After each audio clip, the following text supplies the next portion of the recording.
Hello dear students, स्वागत है आपका एक बार फिर से आपके अपने YouTube चैनल टीचर्स क्लासेस पर। और मैं आशा करता हूं आप लोग घर पर होंगे और स्वस्थ होंगे और साथ ही साथ अपनी पढ़ाई दिल लगाकर कर रहे होंगे। प्लांट फिजियोलॉजी, हिंदी में इसका मतलब होता है पादप कार्य की। अब हम बॉटनी में बहुत सारी ब्रांचेज या बहुत सारे टॉपिक्स पढ़ते हैं, जैसे कि प्लांट एनाटॉमी हुआ, प्लांट टैक्सोनॉमी हुआ, प्लांट जेनेटिक्स हुआ, प्लांट ब्रीडिंग हुआ। उसी तरीके से एक टॉपिक आता है प्लांट फिजियोलॉजी, मतलब पादप कार्य की। पादप कैसे कार्य करता है, या उसका बॉडी स्ट्रक्चर है, या उसके जो दैनिक कार्य है, दिनचर्या है, वह कैसे मेंटेन होती है और कैसे उसका जीवन आगे बढ़ता है, जिसके फलस्वरूप वह वृद्धि करता है, वृद्धि करके आगे जनन करता है और जनन करने के फलस्वरूप वह अपनी पीढ़ी को आगे बढ़ाता है। आप इसको अपने दैनिक जीवन से भी जोड़ सकते हैं। अगर आप क्या कहते हैं, आपका रूटीन या आपके कार्य की अगर फिट होंगे आप, आपका रेगुलर दिनचर्या होगी, बढ़िया होगी, नियमित होगी, तो ही आप आगे बढ़ सकते हो। वैसे ही पौधों के अंदर भी अगर उनकी दिनचर्या कोई फिक्स पैटर्न है, अगर वो उसको फॉलो करेंगे तो ही वो वृद्धि दर्शा पाएंगे और अपनी जो भी पीढ़ी है उसको वह आगे बढ़ा पाएंगे। अब प्लांट फिजियोलॉजी के अंतर्गत बहुत सारे एस्पेक्ट्स होते हैं या बहुत सारे पहलू हम कह सकते हैं वो होते हैं, जैसे कि इसमें दिया हुआ है हमने कि पादप जल संबंध, वाटर रिलेशन। इसके अंदर हम क्या क्या देखते हैं कि जल कैसे वो अब्जॉर्ब कर रहा है और कैसे पत्तियों तक पहुंच रहा है और वहां से कैसे वाष्पोत्सर्जन होके वह उड़ रहा है। वैसे ही पत्तियों में भोजन कैसे बन रहा है और वह बना हुआ भोजन पत्तियों के या पौधे के अलग अलग कोनों में कैसे पहुंच रहा है, वह क्या कहलाया, ट्रांसपोर्ट इन प्लांट्स। ऐसे ही फोटो रेस्पिरेशन क्या होता है, या जो भी वृद्धि हार्मोन या ग्रोथ हार्मोन बनते हैं उनका डिस्ट्रीब्यूशन कैसे होता है, सीड जर्मिनेट कैसे होता है, लोकोमोशन क्या होता है, वर्नलाइजेशन क्या होता है, बसंतीकरण जिसे हम कहते हैं। इस तरह से बहुत सारे पहलू जो हमारी आने वाली नियमित कक्षाओं में बच्चों आपको पढ़ने को मिलेगा। तो डियर स्टूडेंट्स, आप हमारे साथ जुड़े रहिए। अब है फादर ऑफ प्लांट फिजियोलॉजी, मतलब पादप कार्यकी का जनक हमने स्टीफन हेल्स को दिया। और उसी कड़ी में डॉक्टर जेसी बॉस ने हमारे जो इंडियन ये जो फिजियोलॉजिस्ट थे, प्लांट फिजियोलॉजिस्ट थे, इन्हें father of Indian plant physiologist या father of Indian plant physiology भी कहते हैं। इन्होंने पादप कार्यकी के फील्ड में या प्लांट फिजियोलॉजी के फील्ड में बहुत ही सराहनीय कार्य किया है, इसलिए इन्हें हम father of Indian plant physiology कहते हैं। बच्चों, प्लांट फिजियोलॉजी में हम पहला टॉपिक ट्रांसपोर्ट इन प्लांट्स लेंगे, मतलब कि पादपों में परिवहन। आपको परिवहन से मतलब समझ में आ रहा होगा कि पादपों में परिवहन, सामान्यतः बच्चों हम परिवहन का मतलब दो ही चीजों से लगाते हैं, भोजन, फूड, या वाटर यानी कि जल से, के जड़ों द्वारा जल को अवशोषित किया गया और पादप के विभिन्न भागों तक पहुंचाया गया, और पत्तियों द्वारा जो भोजन बनाया गया उसको जो भी पादप या छोटी पत्तियां हैं उन तक पहुंचाया गया। वह क्या कहलाया, पादपों में परिवहन पिलाया। और यही होता है परिवहन। लेकिन इसमें कुछ और भी एस्पेक्ट्स आते हैं, जैसे ग्रोथ हार्मोन होते हैं, उनका भी तो परिवहन होता है ना। कुछ जड़ों में बनते हैं, कुछ पत्तियों में बनते हैं। तो जो ऊपर बन रहे हैं उनका नीचे की तरफ, और जो नीचे बन रहे हैं उनका ऊपर की तरफ ट्रांसपोर्ट होता है। तो ये भी हम छोटे छोटे टॉपिक्स में इसको डिवाइड करके पढ़ेंगे ताकि आपको अध्ययन करने में, स्टडी करने में, समझने में आसानी रहे। अब हमने जो भी परिवहन होता है उसको अध्ययन की दृष्टि से हमने बोला कि सर, एक तो शॉर्ट डिस्टेंस ट्रांसपोर्ट, मतलब कि कम दूरी वाला, कम दूरी परिवहन, और ये हो गया लॉन्ग डिस्टेंस। लॉन्ग डिस्टेंस मतलब कि लॉन्ग का मतलब आप समझ रहे हैं, लंबी दूरी। और इसके अंदर हम और पढ़ेंगे प्लांट वाटर रिलेशन। अब शॉर्ट डिस्टेंस में हम पैसिव या निष्क्रिय जल परिवहन, और इसमें एक्टिव या सक्रिय परिवहन, ये हम पढ़ेंगे। अब इनके मतलब से आप लग रहा है कि निष्क्रिय और सक्रिय, जो निष्क्रिय होगा उसमें ऊर्जा की आवश्यकता नहीं होगी और जो सक्रिय होगा वह उसमें ऊर्जा की आवश्यकता होगी। अब क्या क्या इसमें और पहलू हैं उनको हम आगे डिटेल में देखेंगे। पैसिव ट्रांसपोर्ट जो होता है वो तीन तरह का हुआ, इम्बाइबिशन जिसे अंत्यशोषण, डिफ्यूजन विसरण, और ऑस्मोसिस परासरण हुआ। लॉन्ग डिस्टेंस में हमें जरूरत पड़ती है जाइलम और फ्लोएम की। और ये जो पैसिव ट्रांसपोर्ट है इसे हम सेल टू सेल या एक्टिव ट्रांसपोर्ट है, इन दोनों को ही सम्मिलित रूप से, जिनको हमने शॉर्ट डिस्टेंस ट्रांसपोर्ट की श्रेणी में रखा है, ये क्या होता है, सेल टू सेल, एक कोशिका से दूसरी कोशिका में ट्रांसपोर्ट करने के लिए काम आता है। आइए हम आगे बढ़े। अब हम देखेंगे प्लांट वाटर रिलेशन, मतलब कि पादप जल संबंध। जैसा कि आप सभी को पता है कि जैसे ही मनुष्य के लिए जल आवश्यक होता है, मतलब जल ही उसके लिए क्या है, जीवन है, क्योंकि उसके जो बॉडी है वो 75% या 75% किससे बनी है, वाटर उसमें समाहित है ना। तो वैसे ही पादपों के जो भी अंग है या बॉडी है उसमें बहुत बड़ा हिस्सा जल का होता है। तो जल का वही संबंध पादपों के साथ है जो कि मनुष्य रखता है जल के साथ, है ना। अब कोई पौधा है, वह जल कैसे ग्रहण करता है। अब आपको उसको ग्लास ले जाके भर के थोड़ी ना दोगे, सर आइए पानी पीजिए, ऐसा तो नहीं ना बोल सकते अपन उसको। तो अपन क्या कहते हैं कि सर हमने पानी जो मिट्टी में दिया, जैसे कि ये तना है और ये ट्री है, ये पूरा, और ये उसकी क्या हो गई, ये पूरा ट्री हो गया इसकी जड़ों सहित, ठीक है। तो हमने यहाँ पर जल दिया और इसने जल का क्या अवशोषित किया, और अवशोषित जल क्या हुआ, अलग अलग तरीके से पहुंचकर पत्तियों तक पहुंच गया।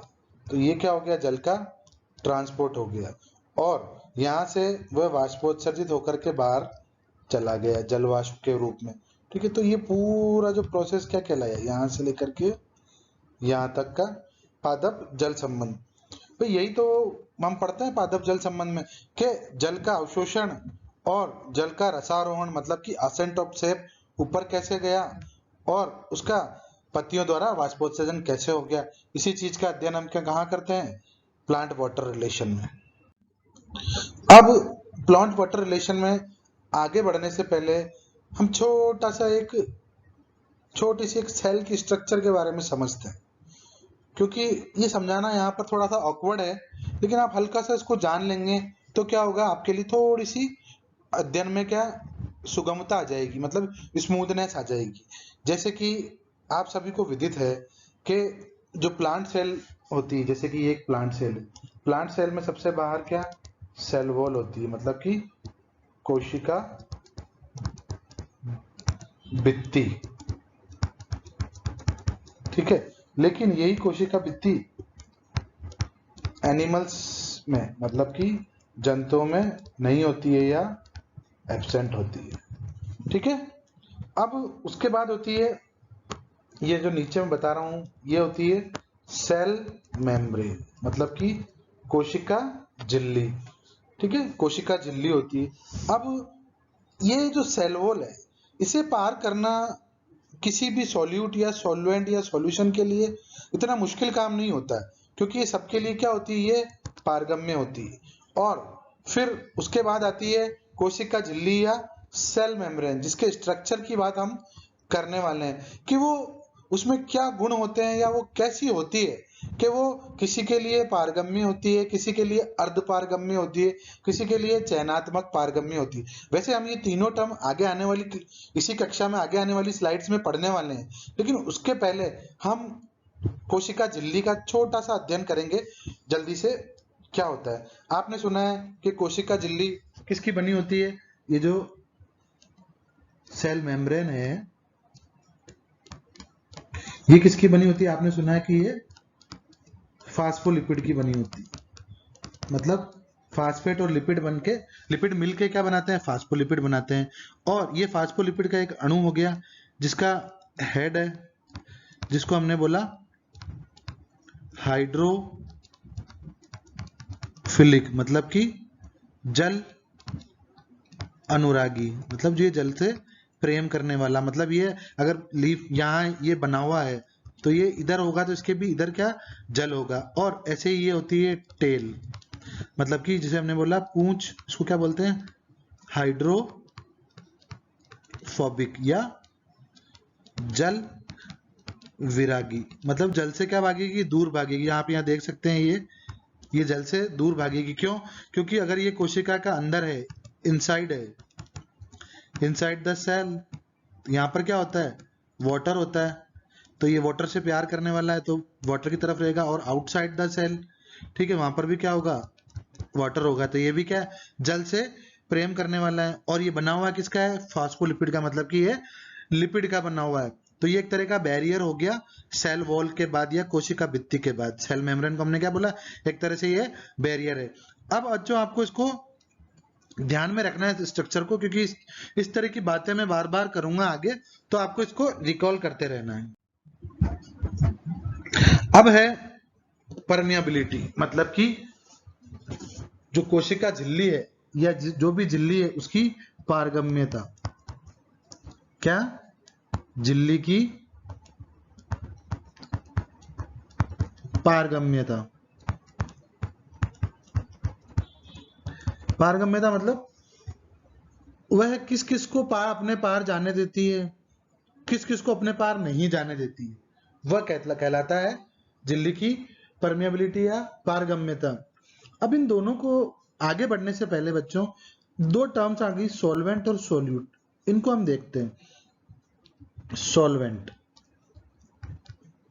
हिंदी में हमने बोला इसको विलायक, और विलायक का मतलब हो गया घोलने वाला। क्या मतलब हो गया इसका, घोलने वाला। और घोलता कौन है, जल, तो जल क्या हो गया, सार्वत्रिक विलायक हो गया, यूनिवर्सल सॉल्वेंट कहलाया। वैसे ही दूसरी टर्म होती है सॉल्यूट, मतलब विलेय, विलेय मतलब घुलने वाला, है ना। तो हम क्या बोलते हैं सर, ये एक नदी आई और दूसरी नदी में विलय हो गई, तो विलय मतलब जो घुलता है वो क्या कहलाता है, विलय कहलाता है, और जो घोलता है वो क्या कहलाता है, विलायक कहलाता है। तो सोल्यूट यानी कि विलय यानी कि घुलने वाला, और सॉल्वेंट यानी कि जल यानी कि विलायक यानी कि घोलने वाला। तो आपको इसको ध्यान में रखना है।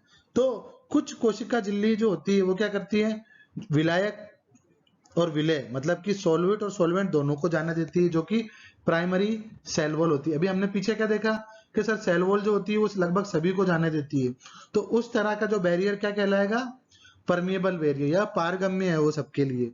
फिर आती है सेमी परमिएबल, मतलब सेमी मतलब आपको दिख रहा है अर्ध, आधी पारगम्य, आधी पारगम्य नहीं होती है, वह अपने आधी चीजों को जाने देगी। जैसे कि सारे जो विलायक हैं या सॉल्वेंट है या घोलने वाले हैं उनको तो वो जाने देगी, लेकिन जो घुलने वाला है विलय उसको नहीं जाने देगी, तो वह क्या कहलाएगी, अर्धपारगम्य। अब अर्धपारगम्य झिल्ली का क्या उदाहरण है, एक तो हमने देखा अंडे की जो झिल्ली है, और एनिमल्स यूरिनरी ब्लैडर,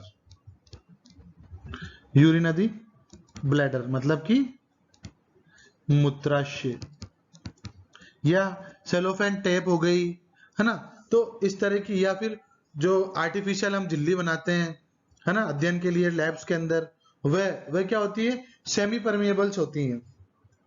फिर आगे बढ़ते हैं सेलेक्टिवली या डिफरेंशियली परमिएबल, मतलब कि वह चयन करेगी कि जाने तो देगी सबको, ठीक है ना, सोल्यूट को भी जाने देगी और सॉल्वेंट को भी जाने देगी, लेकिन कुछ सोल्यूट को बहुत तेजी से जाने देगी या कुछ सॉल्वेंट को बहुत तेजी से निकलने देगी, और कुछ को यह चयन करेगी रुक तो यहाँ पर, तो वह क्या कहलाएगी, सेलेक्टिवली या चयनात्मक पारगम्यता। तो उसका उदाहरण हो गया हमारे कोशिका झिल्ली, टोनोप्लास्ट, जो कि रिक्तिका या वैक्यूल से संबंधित होती है, या जो रिक्तिका होती है उसकी झिल्ली को हम क्या बोलते हैं, टोनोप्लास्ट।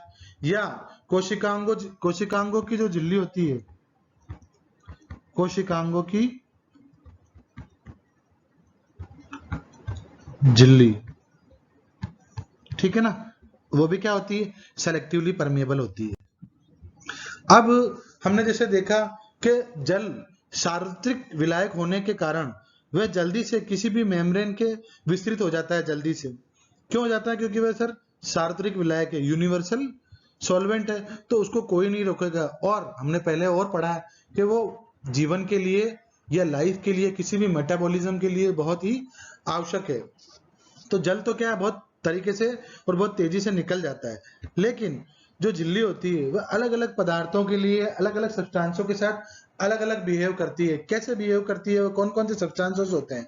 जैसे कि कार्बन डाइऑक्साइड हुआ, ऑक्सीजन हुई, नाइट्रोजन हुई, है ना, और फैट सॉल्वेंट मतलब कि लिपिड सॉल्वेंट, इनको अपन क्या कह सकते हैं? फैट सॉल्वेंट को हम लिपिड सॉल्युबल, जो कि लिपिड में घुलनशील, लिपिड में घुलनशील होंगे। और जो CO2 ऑक्सीजन और नाइट्रोजन होगी वह भी क्या होगी? फ्लुएंटली जो मेम्ब्रेन होगी उससे पार हो जाएंगी, या उसको अक्रॉस द ट्रांसपोर्ट हो जाए, अक्रॉस द मेम्ब्रेन वो ट्रांसपोर्ट हो जाएगी। उसके अंदर कुछ एल्कोहल हो गया, ईथर हो गया, क्लोरोफॉर्म हो गया। अब ये जो सारे सब्सटेंसेस होते हैं ना, इनका आणविक भार कितना, अणु भार कितना होता है? 50 से 60 के बीच में हो जाता है। और जो भी लिपिड में जो जल्द से घुलनशील होगा, क्योंकि मेम्ब्रेन हमने बताई थी ना, ये लिपिड के अणु की, फास्फोलिपिड की बनी है। तो अगर कोई भी अणु इसके साथ इंटररिएक्शन दिखाएगा, इसके साथ घुलेगा, तो वह जल्दी से ही क्या करेगा? उसको मेम्ब्रेन के अंदर या बाहर छोड़ देगा। और कुछ जो अणु हैं बहुत रैपिडली रिलीज हो जाते हैं सेल मेम्ब्रेन से अंदर की तरफ और बाहर की तरफ। वे कैसे होते हैं? लिपिड सोल्यूबल होते हैं, वही हमने आगे देखा। अब बच्चों, कुछ होते हैं जो कि बहुत स्लो रेट पर होते हैं। स्लो रेट पर मतलब कि बहुत असेंशियल एलिमेंट्स, असेंशियल जो भी बायोमोलिक्यूल्स या मॉलिक्यूल होते हैं, जैसे कि मोनोसैकेराइड हो गया, डाइसैकेराइड, फैटी एसिड, ग्लिसरॉल, ये बच्चों बहुत असेंशियल होते हैं, क्योंकि ये बॉडी में जिनकी जरूरत बहुत ज्यादा होती है, तो बॉडी इनको ऐसे ही आने और जाने नहीं दे सकती। वो उनको परखती है, देखती है कि इसकी जरूरत कितनी है अंदर, या बाहर इसको एक्सक्रीट करना चाहिए कि नहीं करना चाहिए, है ना। इसी तरह से कुछ इलेक्ट्रोलाइट्स होते हैं, स्ट्रॉन्ग इलेक्ट्रोलाइट्स, इनका भी क्या होता है? बहुत मुश्किल से या बहुत कम दर पर ट्रांसपोर्ट हो पाता है अंदर, सेल इसको अंदर ले पाती है मेम्ब्रेन के द्वारा। क्यों ले पाती है, कैसे ले पाती है, क्यों नहीं लेती, इसको भी हम आगे डिटेल में देखने वाले हैं। अब आती है कि सेल मेम्ब्रेन कुछ के लिए तो इम्परमेबल होती है भाई, पॉलीसेकेराइड, फास्फोलिपिड और प्रोटीन। अरे भाई, इनके लिए तो इम्परमेबल होना ही पड़ेगा ना। ये क्या है? बिल्डिंग ब्लॉक्स हैं बॉडी के, है ना। क्या है ये? बिल्डिंग ब्लॉक्स हैं बेटा, क्योंकि इन्हीं के द्वारा तो शरीर बनता है, पादप हो चाहे जंतु हो। अगर यही बॉडी से अंदर बाहर होने लग गए, तो बॉडी का जो मास है, जो जल, ये जो शरीर का जो भी बायोमास है वो कटने लग जाएगा, वो हार्मफुल होता है बॉडी के लिए। इसलिए इनके लिए क्या होती है?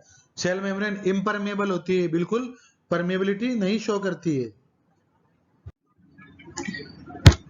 अब हम स्टार्ट करते हैं टाइप्स ऑफ सॉल्यूशन, मतलब विलयनों के प्रकार। के विलयन कितने प्रकार के होते हैं? 3 तरह के हमने यहाँ पर विलयन सुझाए हैं। एक है अति पराश्रय, मतलब कि हाइपरटोनिक, और एक है अल्प पराश्रयी, मतलब कि हाइपोटोनिक, और है एक समपराश्रयी, मतलब कि आइसोटोनिक। अब हम क्या लेते हैं, इसको समझने के लिए बहुत रोचक एग्जाम्पल हम लेते हैं। हमारे घर में क्या बनती है? खीर बनती है। खीर बनती है, ठीक है ना। अब खीर बनेगी, जब खीर बनती है तब हम क्या करते हैं? उसमें क्या डालते हैं? किशमिश डालते हैं। क्या डालते हैं? ऐसी वो किशमिश कैसी होती है? ऐसी होती है, यहां बनाते हैं हम। ये क्या है? किशमिश है। किशमिश डालते हैं ना अपन, सूखी हुई सी तो होती है, अंगूर से बनती है तो वह सूख जाती है। लेकिन जैसे ही वह किशमिश यहाँ आती है खीर में, थोड़े समय बाद वह ऐसी फूल जाती है ना। फूल गई वो खीर में आने के बाद। अब ऐसा क्या हुआ कि वह खीर में डाली और थोड़ी देर बाद क्या होगी? फूल गई। कुछ तो हुआ होगा ना। तो अब होता कुछ नहीं है, जो खीर में जो जल होता है जो H2O होता है वह क्या करता है, इसमें अंदर चला जाता है। अंदर चला जाने के बाद वह क्या फूल जाती है। अब जब वह सूखी होती है तब उसमें क्या होता है, जल की मात्रा क्या बहुत कम होती है, और जल की मात्रा अगर कम है तो वह विलयन क्या कहलाएगा, या माध्यम क्या कहलाएगा, सांद्र माध्यम कहलाएगा या कंसंट्रेट मीडियम कहलाएगा। और जहां जल की मात्रा अधिक है वह तनु या डाइल्यूट मीडियम कहलाएगा। तो जल क्या होता है, अपनी अधिक सांद्रता से अपनी कम सांद्रता की ओर गमन करता है। तो इस किशमिश में जल की सांद्रता कैसी थी, कम थी, ठीक है ना। तो जल क्या हो गया, अंदर आ गया, तो ये क्या हो गई, फूल गई। अब फूल गई तो किशमिश के मुकाबले बाहर का जो मीडियम था, बाहर का जो माध्यम था वह कैसा हो गया, या विलयन जो था वो कैसा हो गया, अल्प पराशरी हो गया, हाइपोटोनिक सॉल्यूशन हो गया। मतलब उसकी जो कंसंट्रेशन है, जो पराशरणी सांद्रता है वह कैसी है, कम है ना। उसमें क्या है, जल अधिक है, सांद्रता उसकी कम है, तो जल क्या हो गया, वह किशमिश के अंदर चला गया। वैसे ही हमने क्या करा, हाइपरटोनिक सॉल्यूशन की बात की, मतलब कि अति पराशरी विलयन की बात की। हमने क्या करा, इस फूली हुई किशमिश को यहां पर ले आए, ठीक है। फूली हुई किशमिश को लाए यहां पर, और यहां पर लाते ही भैया ये क्या हो गई, ये जो फूली हुई किशमिश थी यहां से यहां आई और कैसी हो गई, ये वापस मरियल सी हो गई, मतलब चुस गई या सिकुड़ गई। अब सिकुड़ कैसे गई, तो यहां पर भी वही फंडा लगेगा कि सर इस माध्यम में कुछ ऐसा है जो कि बहुत ज्यादा सांद्र है, बहुत ज्यादा कंसंट्रेट है। तो उससे क्या हुआ कि ये जो फूली हुई इधर जो थी ना हाइपोटोनिक में, जो फूली हुई थी, मतलब इसमें जल जा चुका था, ठीक है ना। तो इसका जल क्या हो गया, बाहर आ गया।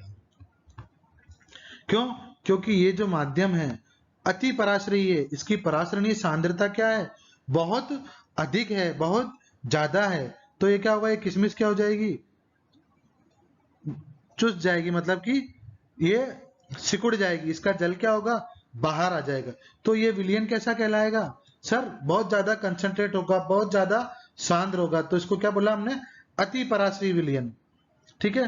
तो बच्चों आपको हाइपोटोनिक और हाइपरटोनिक में मतलब समझ में आया कि हाइपोटोनिक में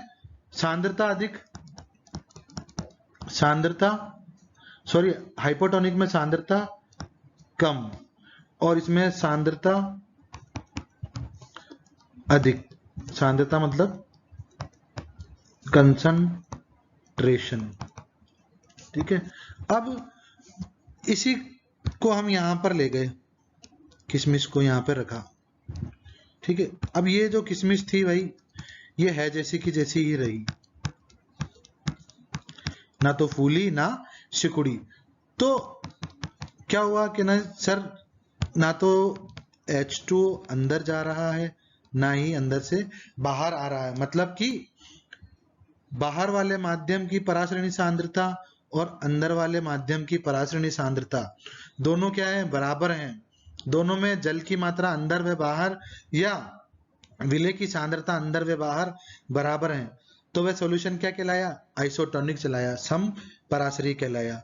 तो बच्चों मैं आशा करता हूं कि आपको ये, अब हमने जो पीछे पढ़ा है उसी को हमने यहाँ पर लाइन अप कर दिया है और उसको डिफाइन कर दिया है आपको, ताकि आप उसको लिखकर भी समझ सके। तो हाइपरटोनिक सॉल्यूशन में हमने क्या पढ़ा था कि सर हाइपरटोनिक सॉल्यूशन में हमने फूली हुई किशमिश रखी थी, तो उसका जल क्या हो गया था, बाहर आ गया था विलयन में, क्योंकि विलयन की सांद्रता अधिक थी। तो जल किशमिश में से जो अधिक सांद्रता थी जल की, वहां पर वह जल अपनी अधिक सांद्रता से कम सांद्रता की तरफ चला जाएगा। मतलब कि विलयन में विलय की मात्रा अधिक थी, कंसंट्रेट ज्यादा था, तो जल वहां चला गया। वैसे ही हाइपोटोनिक सॉल्यूशन मतलब कि जिसकी सांद्रता क्या हो, कम हो, किसके मुकाबले, किशमिश के मुकाबले, है ना। मतलब किशमिश के मुकाबले अगर सांद्रता कम होगी तो जल कहाँ जाएगा, किशमिश में जाएगा, अंदर की तरफ जाएगा। तो ऐसा विलयन क्या हो गया, किशमिश के मुकाबले हाइपोटोनिक सॉल्यूशन हो गया। वैसे ही एक विलयन ऐसा था जिसमें हमने किशमिश को डाला तो ना वे फूल रही थी ना वे सिकुड़ रही थी, तो वह क्या हो गया, आइसोटोनिक सॉल्यूशन हो गया। तो बच्चों ये तीन तरह के सॉल्यूशन हमने पढ़े। तो मैं आशा करता हूं कि आपको कोशिका की पारगम्यता और टाइप्स ऑफ सॉल्यूशन समझ में आया होगा। ये हमारी एक, आप मान लें, एक बेसिक फाउंडेशन क्लास थी प्लांट वाटर रिलेशन की या ट्रांसपोर्ट इन प्लांट की। आगे आने वाली क्लास में हम पैसिव ट्रांसपोर्ट और एक्टिव ट्रांसपोर्ट पढ़ेंगे। तो बच्चों, अगर आपको क्लास पसंद आई है तो आप लाइक करें, और अगर आप हमारे चैनल पर नए हैं तो प्लीज सब्सक्राइब करना ना भूलें। और जो भी आपकी क्वेरीज हैं आप नीचे कमेंट सेक्शन में आप हमें लिख सकते हैं, उसका जवाब हम समय समय पर आपको देते रहेंगे। तो बच्चों, आज के लिए इतना ही। Thank you.